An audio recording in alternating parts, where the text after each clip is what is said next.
Bem-vindo ao Mente Empreendedora, com William Câmara e Gustavo Oliveira. Seja bem-vindo a mais um episódio da Mente Empreendedora, a mente do líder futuro. Eu sou o William Câmara e hoje eu estou aqui com o Ricardo Lerner, o fundador da Gasola e sócio da NS Tech. Tudo bem com você, Ricardo? Beleza, William? Tudo bem? Bom dia, obrigado pelo convite. Prazer aqui conversar com mais um empreendedor de sucesso aí, trazendo sacadas interessantes. Ricardo, vou pedir para você fazer uma breve apresentação. Quem é o Ricardo? Qual que é a tua história profissional aí? Legal. Ricardo, pai do Alexandre, marido da Aninha. Trabalhei a vida inteira em logística, né? Fiz minha carreira na Ambev, desde trainee, passando por cargos especialistas, gerente de operações, gerente corporativo. Em final de 2019, eu por uma decisão pessoal, eu queria empreender, né? No objetivo de ganhar maturidade profissional e pessoal, né? E aí, em 2020, janeiro, eu fundei o Gasola, né? Fiquei nessa jornada como fundador do Gasola até junho de 25. Hoje, atualmente, eu sou diretor executivo do Gasola e sócio da NS Tech. O Gasola foi adquirido pelo grupo da NS Tech, né? Explicando só rapidamente o que o Gasola faz, a gente conecta a empresa que tem frota, majoritariamente transportadora, com posto de combustível. Porque essas transportadoras elas precisam abastecer. Hoje é muito comum elas usarem cartões de frota tradicionais de mercado que eles cobram uma taxa muito cara do posto e no final do dia essas transportadoras pagam mais caro no combustível.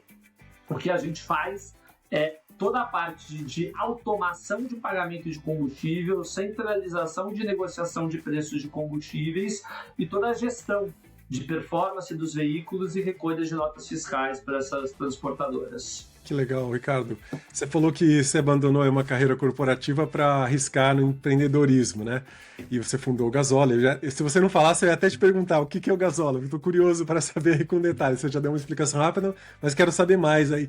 Mas antes de até perguntar um pouquinho sobre você, eu queria saber como é que você chegou nessa ideia de empreender na área de logística em combustíveis. Como surgiu isso? Qual foi o teu encontro com isso? Assim, a primeira coisa foi uma motivação interna pessoal. A Ambev foi minha formação de profissional e envolve também minha formação de caráter, né? Porque quando você entra como estagiário, fiquei lá 7 anos, são acho que os anos de formação profissional mais importantes, né? Então eu sou muito grato à Ambev. Só que chegou um ponto que eu estava com 28 anos e para o futuro eu queria casar e ter filho, coisas que hoje eu fiz, né? E o meu entendimento foi, cara, agora é o meu melhor momento para eu poder abrir mão de algo estável que eu tenho atualmente, né? E se der tudo errado, tá tudo bem. Eu vou ter ganhado aprendizado e eu sigo minha carreira. Eu acho que se eu tivesse tomado essa decisão com um filho pequeno, e querendo ou não, o teu estilo de vida depende da tua remuneração. A partir do momento que você para de ter aquela remuneração que você tem, cai a qualidade de vida do teu filho. Só fica uma decisão um pouco mais complexa. Então, assim, eu sou muito feliz de ter tomado a decisão quando eu estava com 28 anos, porque, cara, eu estava sozinho, né? Então, acho que foi motivado pelo aprendizado e meu momento de vida, né? Aproveitar. Você achou uma oportunidade, era o momento ideal, né? De você arriscar no empreendedorismo, de você testar, né? Ver como é que você funcionaria aí, né? É difícil responder o que é o modelo ideal, porque isso naturalmente vai mudar de cada pessoa, baseado nos valores e na história daquela pessoa, nos recursos que aquela pessoa tem. Para mim, o meu começo da carreira, eu não tinha maturidade, não entendia do mercado de logística, entra na segunda parte da sua pergunta, né? Os meus 28 anos era um momento que eu já tinha juntado uma graninha, então eu conseguia viver ali sem ganhar um salário, e eu entendia da dor, porque eu tinha vivido 7 anos na logística. Combustível é a maior dor do transporte é a maior dor da logística, em termos de custo, né? Então, assim, a decisão foi, é um negócio que eu entendo, né? E é um negócio que é uma dor relevante, porque é o maior custo da maior linha da logística, né? Então essa foi... Não teve uma história muito romântica, não. A história foi mais racional aqui para por que querer empreender no setor de combustível. E a gente empreende naquilo que a gente domina, né? É bem arriscado você empreender numa área que você não sabe. A chance de dar errado é bem alta. Então você foi no play safe ali. Eu vou garantir uma área que eu conheço, que tem uma dor real, eu consigo identificar essa dor real e você trouxe uma solução interessante, né? Já vou querer descobrir mais detalhes sobre esse processo aí de elaboração da própria gasola, até para entender mesmo a sua mente. Como é que você chegou ali? Que muita gente que assiste, que ouve a gente, tá buscando empreender em alguma área, tá querendo criar alguma coisa nova, ou tá liderando grandes times e sempre a gente tenta captar alguma nuance legal de alguém que já tá no jogo real, no jogo verdadeiro aí, né? E Ricardo, o que você considera a sua maior qualidade como profissional? Seja como empreendedor, como líder hoje, qual que é o teu diferencial perante os seus colegas executivos ou pessoas que você conhece aí no seu rol profissional? Legal. Eu vou citar duas coisas que eu acredito que me ajudam muito e eu tento sempre maximizar. E você vai ver que isso também vira um lado negativo, tá? Então a primeira coisa é eu não sou focado em resultado, eu sou obcecado por entregar resultado. Gostei do adjetivo. Todo excesso ele também tem seus contrapontos, né? Assim, acho que a gente sempre foi muito obcecado por gerar valor e entregar muito resultado. E assim, eu acho que isso acabou criando a cultura do time que entrega resultados excelentes até hoje, né?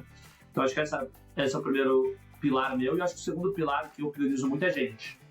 E gente, às vezes a galera acha, é um cara legal de tomar cerveja, que tá sempre dando risada, e as pessoas gostam de estar perto, etc. Eu acho que não, eu acho que no meu caso, gente, como eu consigo botar as pessoas certas no lugar certo, entender o que motiva aquela pessoa no curto, médio e longo prazo, para conseguir essa pessoa, eu extrair o melhor resultado dela, né? Eu acho que assim, a gente formou um time do Gasola que eu tenho um super orgulho e eu tenho um super respeito e me emociono sempre que eu falo deles, porque é um time que entrega muito resultado pensando no curto, médio e longo prazo com autonomia, mas isso deu muito trabalho para fazer, mas acho que se tivesse que me gabar de algum mérito, acho que esse foi um mérito bom meu. Foi do time aí, né? Entender de pessoas, você gostar de pessoas, saber colocar a pessoa no lugar certo ali para poder conseguir exigir o melhor e no final tá ligado com o resultado. Você quer muito resultado? Desenvolva um time bom. Entendendo isso, essa necessidade, eu e meu sócio, a gente fundou uma empresa, a Upskill Platform, que é uma empresa que treina líderes para conseguirem mais resultados, para gerarem mais resultados com pessoas. Porque às vezes, tecnicamente, aquele líder ele é muito bom, mas se ele não tem a mão para pessoas, ele vai errar. Você talvez traga uma qualidade, uma facilidade sua, porque para você é normal. Mas assim, mais de 80% dos líderes hoje, eles erram a mão em mexer com pessoas. Por isso que a gente entendeu essa necessidade do mercado e criamos uma empresa só de mentorias de liderança, para trazer essa humanização, porque as pessoas, elas focam só no resultado ou só em pessoas e às vezes não conseguem ativar as pessoas para os resultados, né? Você acha que essa cultura obcecada por resultado que você teve aí como formação veio da Ambev ou já era uma coisa sua já? É difícil, né? Será que eu não sei se veio da Ambev ou se eu fui para a Ambev? Exato. Porque eu já tinha isso, né? Essa é a pergunta. Não sei te responder o que veio antes, mas o fato é que a Ambev também tem essa cultura muito forte, né? Eu acho que é por isso que eu tenho um respeito tão grande pela Ambev e amei meus anos lá, né? A gente às vezes busca o desafio que está alinhado com os nossos valores. Se não tá, a gente sai, a gente não fica. E você ficou, né? E você não só ficou, mas amadureceu, se formou, como você disse, ali profissionalmente. E aquilo te permitiu ter grandes sacadas para você empreender no futuro. Então, essa resposta às vezes nunca vem com precisão, mas de alguma forma você se conectou ali com a ideia, né? Essa mentalidade voltada para resultados, né? Isso que eu acho que isso não existe negócio sem resultados. A gente, eventualmente, mentora muitos líderes que são muito voltados para pessoas e acabam abrindo mão do resultado, só que não sustenta. Se você não equaliza os dois, como você trouxe aí, não é sustentável. O Vasco é o CEO atual da Nestec, né? Ele falou uma frase, não sei se foi ele que inventou a frase ou se ele ouviu de alguém, mas ele falou uma frase muito legal que é: o esforço comove, mas só o resultado convence. É por aí mesmo. A gente precisa do resultado. O resultado é a tangibilização desse esforço dessas pessoas, né? Certa vez a gente estava trabalhando com uma empresa e o fundador da empresa já estava lá com seus 70 anos e é difícil uma pessoa com essa idade contratar uma empresa para ajudar o seu time a melhorar. E ele falou, depois de muitas décadas trabalhando, eu descobri que a empresa só cresce quando o time cresce. Se o time não se desenvolve, a empresa não cresce. Então a gente precisa investir em pessoas, senão a empresa acaba travando, né? E é interessante isso, eu vou pegar uma brecha do que você falou e eu vou falar uma coisa, um sentimento real meu de empreendedor. Eu acho que no começo a empresa dependia muito de mim, naturalmente, como qualquer founder que começa um negócio. Com o passar do tempo, foi difícil para mim entender isso, mas eu comecei a entender que eu estava até atrapalhando em alguns momentos a empresa, porque eu estava centralizando muitos processos em mim ainda como no começo, né?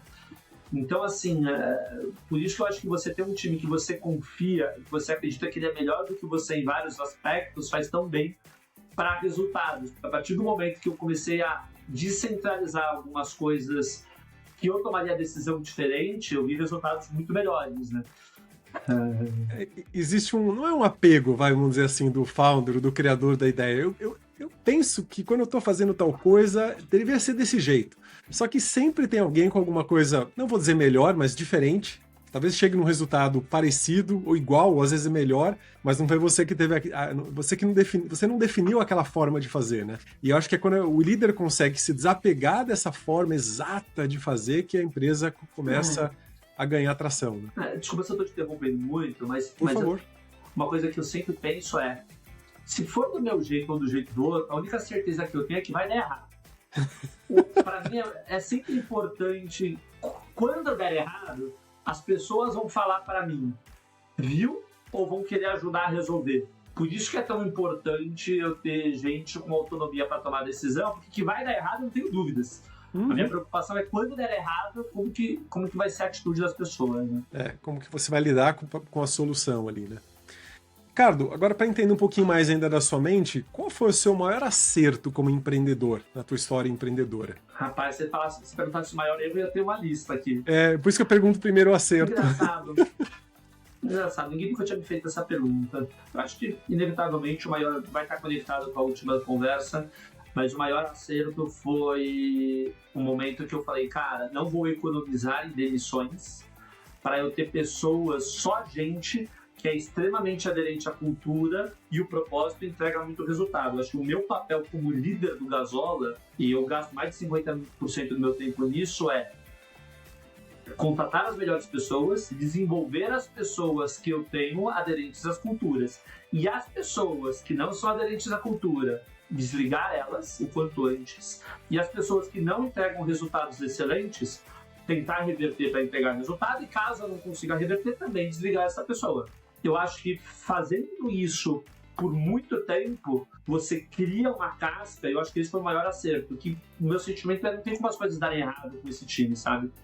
Eu acho que o melhor acerto foi esse, tá? É algo que muitas pessoas negligenciam. A gente vai dar um jeito de adequar essa pessoa à cultura, ou a gente vai dar um jeito de fazer ela performar. Muitas vezes você tem que realmente renovar o time, não tem jeito, né? Quando a gente quer que o negócio dê certo. Né? Eu vou te falar uma coisa que eu falo aqui, a gente em geral contrata devagar e demite rápido. Por quê? Eu nunca vi uma pessoa começar muito mal em termos de cultura, de entrega, de valores e de repente ficar boa com o tempo. Eu já vi o contrário, a pessoa começar boa e depois piorar. Mas eu nunca vi alguém começou nos 3 primeiros meses, a pessoa está se doando o máximo dela. Tudo dela. Se ali já não deu liga, seja de valores, seja de postura para ganhar desenvolvimento, para entregar resultado, cara, não vai mudar isso no longo do prazo, né? Principalmente a questão de cultura. Esse alinhamento, tanto que é uma área que a gente nem trabalha. A gente nem não trabalha nessa adequação de cultura. A gente trabalha em comportamento de liderança, que é diferente, que é super voltado para performance. E a gente é bem direto, bem explícito nesse aspecto. Quando a pessoa não tem identificação com cultura, cara, não perca tempo. Para mudar um comportamento, quando a pessoa já está alinhada, e para mudar um comportamento já demora, imagina um alinhamento mais complexo à cultura. Você tem razão. Só piora. E agora vamos entender, vamos descobrir qual foi o seu maior erro, assim, o seu maior aprendizado, né? Se a gente Com certeza você teve vários, mas aquele que gerou uma transformação, aquele que realmente foi uma escola, foi uma grande faculdade ali. Eu acho que tomar cuidado com risco de crédito e ter foco. Por que eu falo isso? O Gasola ele intermedia pagamentos, né? Todos os nossos concorrentes dão crédito e operam quase como bancos, né? Isso é tentador, porque você abre muito mercado quando você atua nisso. Em algum momento, eu não sou um cara de crédito, não tenho ninguém do meu time na área de crédito, né? Em algum momento eu quis me arriscar ali, né? E eu tomei algumas porradas que eu falei, cara, não se mete onde você não sabe achando por diversão, porque o tombo pode ser grande. Eu acho que felizmente a gente não teve tombo nada, foram muitos pequenos, mas aquilo já foi um alerta que eu perdi foco e o tempo que eu estava gastando naquele modelo que não ia parar de pé por nosso negócio, com o nosso time, eu poderia estar gastando para acelerar o que a gente é bom. Eu acho que esse foi um erro que por uns meses aí tirou o foco do Gasola e poderia ter crescido mais. Às vezes na intenção da gente crescer como negócio, a gente vai arriscando, né? Mas tem coisa que quando você não tem experiência, você é muito bom em logística, você sabia como a coisa funcionava ali, né? E você tem que ter trazido alguém muito experiente nessa área para te ajudar, para contribuir, né? Para somar. Talvez, mas ainda assim, sempre mexer com uma área que você não domina é um grande risco, né? E é inacreditável, acho que todo empreendedor acaba passando por isso no decorrer da trajetória. A quantidade de oportunidades que as pessoas te ligam querendo fazer parceria, querendo fazer joint venture, querendo falar, cara, tem uma ideia que é só conectar, assim, não é exagerando. Eu acho que eu já recebi nessa trajetória umas 100 pessoas vieram falar comigo querer fazer alguma coisa. Eu acho que no começo eu ainda era muito empolgado, não entendia e tentava abraçar tudo. E essa é uma característica que, em geral, o empreendedor tem, ele quer abraçar tudo. Então isso tira foco. A partir do momento que eu comecei a saber falar mais não do que sim, isso gerou resultados bem relevantes para a empresa. É porque ajuda você a ter foco, né? Foco não é só sentar lá e fazer sua meditação, não. É foco geral na vida de uma forma completa, né? De saber qual é a sua cultura, os seus valores, e você transformar isso no seu sim. É uma frase que eu gosto, quando você tem um bom sim, é muito fácil você dizer não, quando você tem consciência dos seus valores. Às vezes a gente demora, né, para entender qual que é o meu sim aqui, né? É verdade. Legal. Deu para entender, assim, como é que você toma decisões, qual que é o teu ponto, qual que é a tua qualidade que te destaca ali como empreendedor. Agora eu queria entender um pouquinho mais do negócio, né? Você comentou que a fundação do Gasola surgiu aí frente à sua expertise já em logística e uma necessidade no mercado. Você fez tudo isso sozinho? Conta para mim, assim, atualmente, hoje, como é que vocês estão em números, em mercado? O que você considera de relevante do Gasola para a gente conhecer um pouquinho mais da sua história? Hoje o Gasola transaciona aproximadamente 100 milhões de reais por mês na plataforma, em todos os estados do Brasil. E estamos crescendo mais de 60% ao ano. Né? E agora, a gente entrando dentro do grupo do Nestec, nosso plano é triplicar a empresa nos próximos 2 anos. Isso porque tem muita sinergia de negócio. Né? A Nestec tem 50 mil transportadoras como clientes. Né? 10% disso já é muito mais do que 3 vezes o tamanho do Gasola. Né? Então, existe muita sinergia de negócio. Né?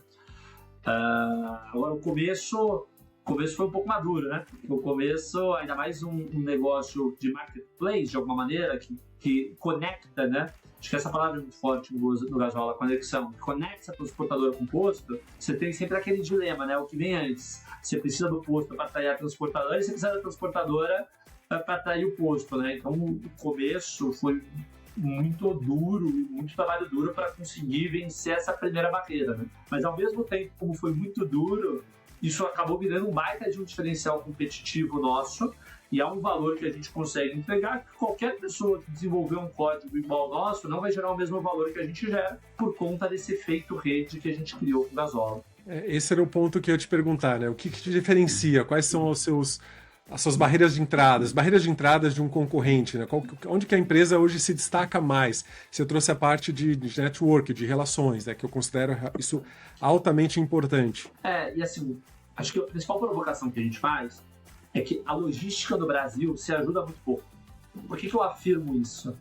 Toda transportadora tem um gerente de frota, um dono de transportadora que negocia individualmente com todos os postos do Brasil, cada um fazendo o trabalho de maneira separada e sem sinergia. A nossa proposta de valor é, gente, vale mais a pena você me contratar e eu vou fazer isso para todos vocês juntos, e sem vocês se conhecerem, eu vou gerar sinergia. Porque quando eu chego para conversar com um posto na Bahia, eu já falo para ele de todas as transportadoras que eu tenho e a gente negocia preço de combustível juntando todas as transportadoras. Então, o pequeno transportador vale mais a pena ele contratar a nossa plataforma e pagar o combustível por mim, que ele vai usufruir da rede, do que ele ir lá direto, né? E isso sem contar a parte de gestão, a parte de recolha de notas, de governança que a gente dá para ele, né? Em relação aos nossos concorrentes, eles estão no modelo de dar crédito para transportadoras. Qual que é o problema? Você dá crédito, não tem, a conta tem que parar de pé. Ele cobra taxas caríssimas dos postos e, naturalmente, esse posto aumenta o preço do combustível. Eu não, eu pago o posto à vista igual um cartão de débito. Então, para o posto receber de mim ou receber de você pagando lá, é na mesma. Então, assim, isso gera a gente aumenta muito a margem do posto de combustível e reduz melhora o fluxo de caixa dele. Naturalmente, eu tenho maior potencial de negociação de preço de combustível. Sim, você trouxe um ponto interessante aí na sua fala, que você ajuda pequenas... Não sei qual que é o teu cliente final exatamente, são as transportadoras ou os postos? Os dois. Os dois, tá. Os dois rede, é uma rede. É a rede. Então você ajuda, por exemplo, um posto pequeno, um fornecedor aí lá no interior do interior, a comprar com preço mais competitivo, porque você facilita a logística, né, o transporte do combustível para ele. Você consegue ver algum outro impacto, além do econômico, nessa troca? Sim. Imagina, um dono de uma transportadora que ele tem 4 veículos, ele não tem que roda o Brasil inteiro, ele deve gastar uns 100 mil reais por mês em combustível, dando referência, tá?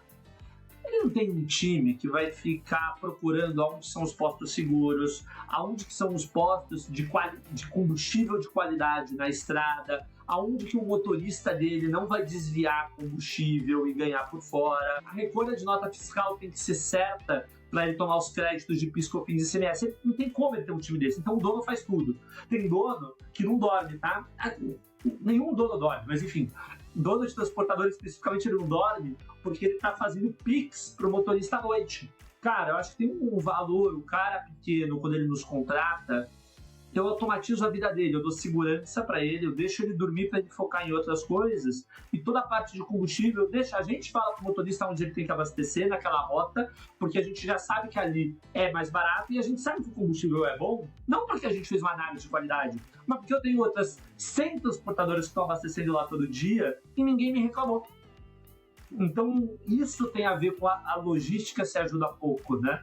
Essas informações elas têm que ser compartilhadas e as decisões a gente acaba ajudando a tomar do dia a dia para ganhar a eficiência da operação. Que legal. Esse sono, uma boa noite de sono é um baita do impacto, né? Você conseguir, com a tecnologia, uma automatização, contratar alguém que automatize uma coisa simples, que deveria ser simples, a tecnologia deveria cuidar disso automaticamente, né? Vai ser até a minha próxima pergunta, né? Hoje vocês com certeza usam muita IA para fazer muitos processos internos, né? Até onde você acha que a IA chega para ajudar a tua operação completa aí, Ricardo? Responder até onde eu acho que ela chega, eu não sei responder, porque eu vou me surpreender para cada dia, então essa resposta eu vou pular, tá? Até onde ela chega. Eu vou falar o que a gente usa. Ok. Né? Assim, primeira coisa é segurança. Então, vou dar um exemplo aqui prático, tá? Cara, quando o cara tá abastecendo no gasóleo, o gestor pode pedir para ele tirar fotos. Foto da bomba, foto da placa, selfie, foto do KM. A gente tem uma IA que lê essas fotos e valida se essas informações estão corretas, né? Então, assim, a gente tira o problema de erro de digitação dos motoristas e a gente também dá compliance, né? Cara, aquela placa tá naquele lugar, a foto que o cara tirou é mesmo a foto da placa, etc. Então, assim, a primeira coisa é segurança da operação logística, né? E eu acho que tem um segundo ponto que é o seguinte: preço de combustível é uma commodity e ele muda a cada semana no Brasil. Então, por exemplo, você está fazendo uma rota de São Paulo para Cuiabá, né? Não necessariamente o preço do combustível, que é o melhor hoje, quer dizer que é o melhor amanhã, porque esse negócio é extremamente volátil. Para isso, você precisa ter uma roteirização em tempo real com IA, que toma as melhores decisões em tempo real e direciona o motorista já aonde ele tem que parar, para essa decisão não ficar aberto. Ô motorista, você vai decidir aonde você vai parar, porque daí ele começa a abastecer aonde ele ganha o café, aonde ele ganha o almoço de graça, e não necessariamente a melhor decisão para o empresário.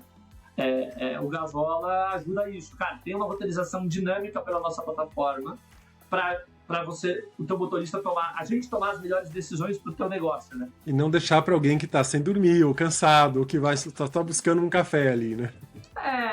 Assim, infelizmente é normal isso. Se você deixar todos os postos liberados para o teu motorista abastecer, ele não vai ir no posto, não é uma unanimidade, mas na maioria das vezes ele vai no posto ou que ele está acostumado, ou que ele ganha alguma coisa em troca de benefício, né? Sim.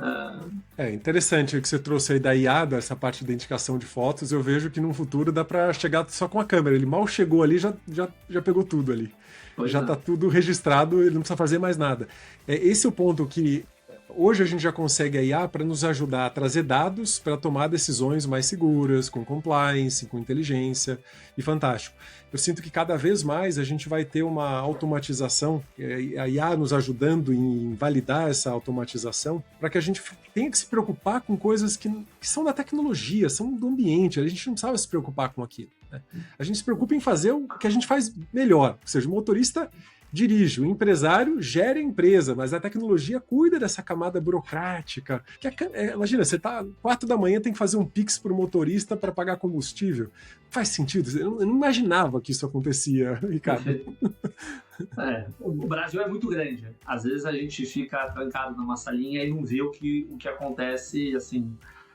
A única certeza é que tem muita oportunidade para ser explorada, né? Que legal, que bacana. E o que trouxe você? Você falou que hoje você está como sócio da Nestec, né? Vocês foram comprados ali pelo grupo.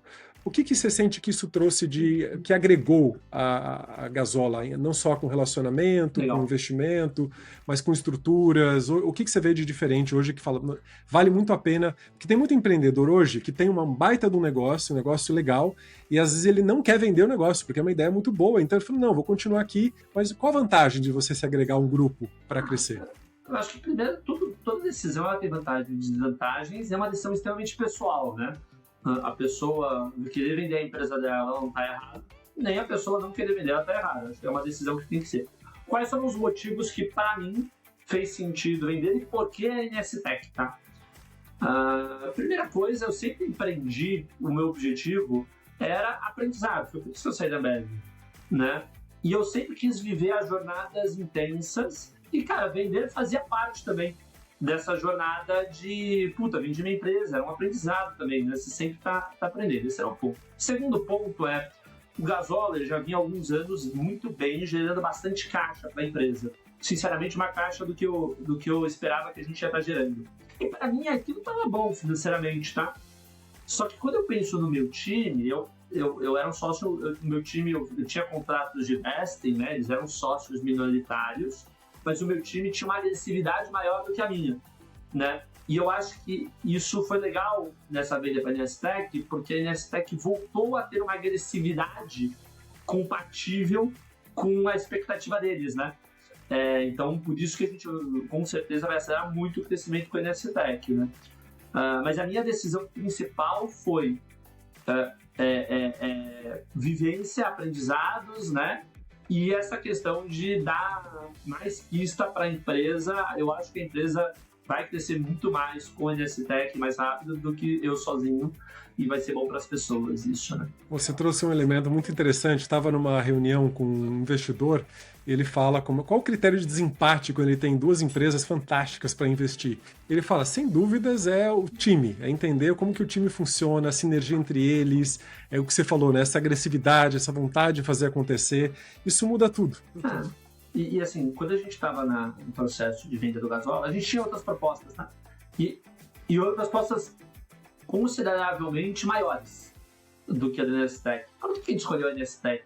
Uma questão de aderência à cultura e à vivência do dia a dia. Os valores nossos batiam e óbvio que o dinheiro ele é importante, mas, cara, para mim é tão importante quanto eu estar feliz com o meu dia a dia, com a minha vida, sem estar estressado, tendo autonomia para fazer as coisas que eu acredito e continuar cumprindo com os compromissos que eu assumi com as transportadoras e com os postos, né?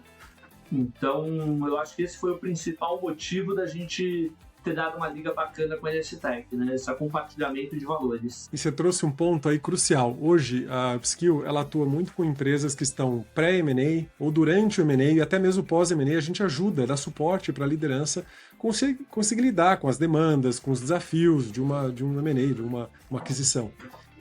E é muito curioso como a gente acompanhou empresas que não deram muito sucesso ali no M&A. E a parte humana, ela é responsável por 70% dos fracassos de M&A. Eu não sabia dessa estatística. Uma entrevista aqui num podcast com alguém especialista nisso, e falou assim, não é só o dinheiro, não dá para olhar só o dinheiro. Se você olha só o dinheiro, você vai errar feio. Então, parabéns aí pela sua decisão, Ricardo. Não, e isso, quem tem essa visão estou falando do lado do comprador agora, são empresas compradoras experientes e maduras. Quando você chega, não quer dizer que a empresa, às vezes tem empresas gigantescas que não têm essa maturidade, não têm esse entendimento. E, em geral, esse é o maior problema mesmo. Porque depois dá trabalho. A gente já entrou em empresas que já tinham feito M&A, que não tinham uma adesão boa de cultura, e sobrou para a gente dar um apoio para esses líderes conseguirem fazer com que as coisas ficassem um pouquinho melhor. Mas ainda não era um cenário ideal. E eu até conversando com o CEO que fez a compra, ele falou, essa era a que tinha melhor aderência de cultura. Eu imagino as outras, não quero nem chegar perto ali. Porque dá trabalho você conseguir fazer essa cultura, esse ajuste de cultura. Ricardo, uma última pergunta aqui, voltado agora com relação ao teu estilo de liderança, a forma como você lidera. Você já falou que você gosta desse tom mais agressivo, voltado a resultado, obcecado por resultados, e você se preocupa com o time. Mas eu queria entender, hoje, quantas pessoas você lidera? Há quanto tempo você já faz isso? Qual que é o teu estilo? O que você entende do processo líder-liderado? Legal. Hoje, o time do Gasola está com 52 pessoas. Na minha época de Ambev, eu também tive experiência de liderança em operações, né, de distribuição, em corporativo. É difícil resumir em poucas palavras o estilo de liderança. Algumas coisas importantes que eu acho que é marcante da minha característica, né? Primeiro, eu sou cabeça dura pra caramba, né? Então, é difícil ali... E muita gente, às vezes, a gente não dá liga e a culpa não é da pessoa, nem minha, né? São valores que, às vezes, eu jamais conseguiria trabalhar com a minha esposa. Por exemplo, eu amo ela, admiro ela, mas a gente não ia dar certo trabalhando junto, né? Coisas que eu acho que são importantes. Primeiro, eu sou um cara desconfiado e não confio por natureza. Mas assim, vamos entender se não confio. Não é nada pessoal. Mas enquanto a pessoa não me mostra que ela é capaz e competente para executar aquela atividade, eu não vou confiar na pessoa. Vou dar um exemplo. Eu não confio no William para fazer uma cirurgia em mim, porque eu não acredito que o William estudou para isso e nunca me mostrou que ele tem competência para isso. Isso não quer dizer que eu não gosto do William e que ele não é uma boa pessoa. E às vezes o liderado ele confunde isso. Então a primeira coisa, eu não confio nas pessoas no início, de cara. E naturalmente a experiência, eu vou treinando essa pessoa, eu vou ganhando confiança e a partir desse momento, essa pessoa tem toda a autonomia. E o melhor sentimento, sabe qual é? Quando você faz esse processo certo, você tem aquele sentimento de se deu alguma coisa errada, tá tudo bem, porque essa era a melhor pessoa que tinha e se eu tivesse tocando ia dar errado também, porque essa pessoa foi super bem treinada e ela tava com boa vontade, etc. Eu acho que essa é uma característica minha de liderança. E outra coisa, que tem o lado bom e o lado ruim, eu sou muito próximo. A gente tem uma coisa aqui na cultura que está escrito, que é não existe surpresa para quem está próximo. Porque quem está próximo está vendo as coisas acontecer e se antecipa ao problema. E naturalmente a gente não gasta nosso tempo justificando por que as coisas deram errado. Porque se você está próximo, você antecipa isso, né? Então isso é uma provocação que até hoje a gente faz aqui no Gasola, que é boa justificativa. Quando alguém fala isso aqui, é uma cutucadinha, que você, cara, você está se justificando, você não tem que se justificar. A gente não, assim como a gente comemora as coisas boas que foram graças a gente que entregou, tudo aquilo que deu errado foi culpa nossa também, e a gente assume os compromissos e as consequências, né? Você trouxe um ponto aí da parte da confiança, é muito interessante o que você falou. Quando você fala cabeça dura, você é mais inflexível a modelos, o que você quer dizer exatamente assim? Eu sou inflexível, Tá. no sentido, mas não é no sentido de... cara, eu preciso acreditar naquilo para mudar de ideia. Agora, eu discuto todos os assuntos, mas é bem raro eu falar... No final eu falo, cara, você quer... Quando é alguém que eu confio, tá? Tá. Você quer fazer do seu jeito? Faz. Tá tudo bem. Porque no final do dia eu tenho que dar liberdade para as pessoas. E, para mim, o princípio da confiança é o conflito. Então, aqui dentro do Gasola, a gente estimula muito as pessoas a conflitarem. Se eu tô falando uma coisa e ninguém tá me questionando, quer dizer que essa pessoa tá com medo de me questionar, ou todo mundo pensa igual a mim, que eu acho improvável. Provável. Né? Então, cara, eu quero pessoas diferentes que possam me questionar e me questionem. E falar, eu não concordo com você. Talvez eu não falar, cara, beleza, mas a decisão é minha. E, cara, vai ser assim. Mas eu acho que assim, a primeira coisa é, eu gosto muito de gerar conflito na empresa. Isso tem a ver com ser cabeça dura também. A pessoa fala alguma coisa, eu falo, não concordo. E a pessoa tem que se sentir à vontade para falar, beleza, Ricardo, mas é assim, caramba. Né? E no final do dia os dois vão estar errados, esse é o ponto. Porque são só pontos de vista, né? São pontos de vista e as coisas vão mudar no decorrer da execução da atividade. Então, é importante ter o exercício do conflito, né? Mas também é importante, depois que é feito o conflito, ambas as partes tomarem a decisão independente para qual lado e estarem juntas na execução. Eu acho que você está mais apaixonado ao aprendizado gerado pelo debate do que por querer a coisa do seu jeito ali. Isso para provocar o time a crescer ali, né? Total. Em geral, eu sou sempre o do contra. Eu sou sempre o cara que gera o conflito, porque eu acho que é no conflito que a gente expande o raciocínio e olha pontos de vista diferentes. Se está todo mundo concordando muito, de duas uma, ou todo mundo pensa igual, ou as pessoas não confiam entre si para saberem se conflitar, ou não estão olhando o resultado da empresa, estão olhando uma autopromoção pessoal e querem confiar. E isso, para mim, para qualquer founder CEO, é um alerta vermelho, né? Para a gestão. Então, acho que assim, o conflito, o cabeça dura, o inflexível, ele vem dessa motivação por estimular discussões no Gasola. E o lance que você trouxe aí da confiança também é algo bem interessante no processo de liderança, a gente trabalha muito isso. A gente só consegue confiar quando a pessoa realmente ela cria oportunidades para a gente poder confiar nela. Ela não só entrega de verdade, mas quando existe uma relação, uma comunicação bem organizada, sem agressividade, onde se entende, os valores estão alinhados e se entendem a forma como os valores são expressados. Eu não conheço você há muito tempo, a gente se conhece aqui há alguns minutos, mas eu já entendi o teu estilo e quando você fala do conflito, assim, eu já entendo, nossa, isso é muito positivo para o teu estilo. E é legal a gente, como líder, entender a nossa maturidade, da nossa identidade como líder. Porque às vezes a gente copia um estilo qualquer que a gente viu no livro ali e não funciona pra gente. E aí é fracasso total. E as pessoas ainda se guiam por um texto, tal pessoa lá, não, porque o Elon Musk, ele faz isso. Mas não tem nada a ver com teus valores ou com a tua empresa. Vai falhar, vai fracassar feio.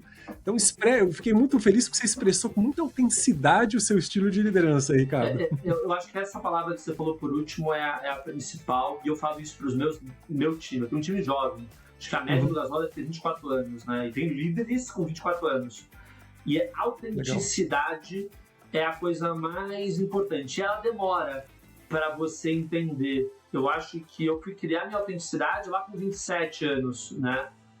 Então, assim, para quem está começando a carreira também, tá tudo bem, se você ainda não encontrou a sua própria autenticidade. Ela é uma junção de várias experiências que você olha pessoas que te inspiram com bons olhos e aí, de alguma maneira, você faz uma junção de tudo isso e cria a sua própria, né? Então, assim, é legal estar perto de pessoas que você admira porque, de alguma maneira, você está criando o teu próprio perfil de autenticidade. E eu queria fazer um acréscimo sobre confiança. A gente fala muito de confiança do líder com liderado ou do liderado com líder. Mas tem uma confiança que é importante, que é o liderado com ele mesmo. Vocês estão me ouvindo? Tô te ouvindo. Desculpa, que cortou aqui.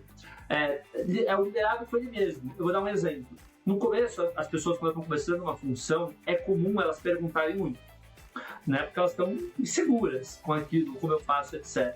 chega um momento que eu falo isso muito pro meu time, que é, cara, ao invés de você ficar me perguntando o que tem que fazer, me traz a sugestão do que você faria se você estivesse no meu lugar. Quando você, líder, faz isso com o teu time, você está ajudando a pessoa a treinar, exercitar, e a partir do momento que toda hora você fala, pode seguir assim, tá ótimo, tá ótimo, tá ótimo, a pessoa ganha confiança que ela vai parar de te perguntar o que fazer e ela ganhar confiança de fazer sozinho. Então, a confiança também tem a ver a pessoa com ela mesma. Com ela, né? Autoconfiança mesmo. A autoconfiança e tá tudo bem, a autoconfiança técnica muitas vezes, né?